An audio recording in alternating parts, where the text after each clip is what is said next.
في زمن كان كل ما كمبيوتر جديد بينزل السوق بيتعمل له لغة برمجة جديدة، كان في 2 موظفين شغالين في بيل لابس اسمهم دينيس ريتشي وكين تومسون. الشباب دول مع بعض عملوا نظام تشغيل صغير بسيط وسموه يونكس. كانوا بيشغلوا نظام التشغيل على أجهزة كمبيوتر اسمها BDP، أحجام كبيرة جدا بمواصفات قوية جدا ساعتها لكنها تضحك دلوقتي. لو قلت لك إن العملاق BDB7 كانت الميموري بتاعته 9 كيلو بايتس، فأنت ممكن تقف شوية تحاول تستوعب الرقم ده ايه، انا سمعت صح ولا لا؟ بس هو صح، 9 كيلو بايت ميموري. في الوقت ده لغات زي فورتران والسي بي ال كانوا موجودين في الدنيا، وكين تومسون كان عايز يحط واحده منهم على البي دي بي 7، لكن ال 9 كيلو بايتس بتوع البي دي بي 7 ما كانوش كافيين لاي لغه من دول انها تشتغل. كين تومسون بدا يشتغل على لغه مستوحاه من اللغات دي عشان تشتغل فقط على 4 كيلو بايتس وسماها بي. خد بالك ان الهدف من انشاء اللغه كان انها تشتغل على مساحه اصغر في الميموري. لغه سي بي ال كانت لغه متكامله وفيها حاجات كتير من اللي انت عارفها النهارده، فيها داتا تايبس، فيها كول باي ريفرنس وفي كول باي فاليو، وحتى اللامدا اكسبريشنز كانت موجوده، وفيها البوينترز اللي انت بتحبها وغيرها من الفيتشرز اللي موجوده فعلا في اي لغه النهارده.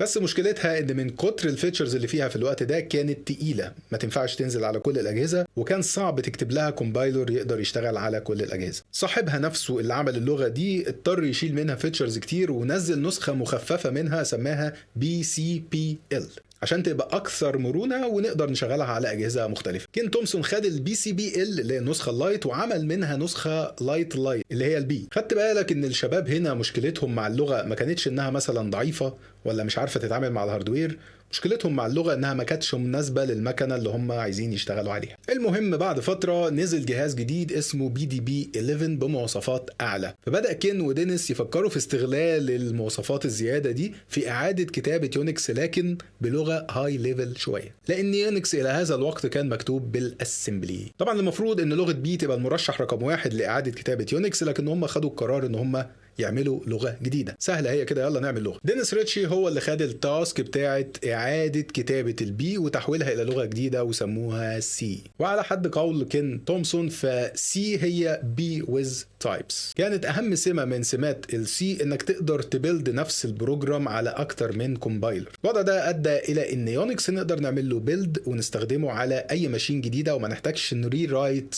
الاوبريتنج سيستم من الاول. ومش عارف اتقبل المعلومه دي ازاي، بس يونكس في الاساس كان معمول للاستخدام الشخصي. كين تومسون كان عامله فور فان، واقنع بيل لابس بالصعوبه ان ده يبقى الاوبريتنج سيستم اللي الشركه كلها تعتمد عليه، وده لان بيل لابس كانت لسه طالعه من تجربه حديثه سيئه في بناء نظام تشغيل بالتعاون مع MIT، والنظام ده كان اسمه مالتكس، وبيل لابس سابوا المشروع ده من غير ما يكملوه. ولو خدت بالك مالتكس يونكس مالتكس يونكس، هنا مالتي وهنا يوني. وكين ودينيس اتعرفوا على لغه BCPL لما كانوا شغالين في المشروع بتاع مالتكس. شكل الابليكيشنز اللي احنا بنكتبها النهارده ما كانش في دماغ اي حد من الشباب اللي عملوا يونكس وسي. حقبه زمنيه مختلفه والمجال كان مختلف والريكوايرمنتس بتاعه السوفت وير كانت مختلفه تماما. ومن الحكايه اللي حكيناها دي كان دايما في دافع لبناء لغه جديده ملوش علاقه بقوه او ضعف اللغات المتاحه. بالعكس السي اصلا جايه من رحم فكره ان احنا عايزين لغه بسيطه. الموضوع ليه علاقه باليوز كيس اللي هنحتاج فيها اللغه والانفايرمنت اللي هتشتغل فيها اللغه، ودي الفكره اللي العلماء المحترمين دول كانوا متبنينها. كين تومسون لو ما تعرفش في اخر عمل ليه هو لغه جو برعايه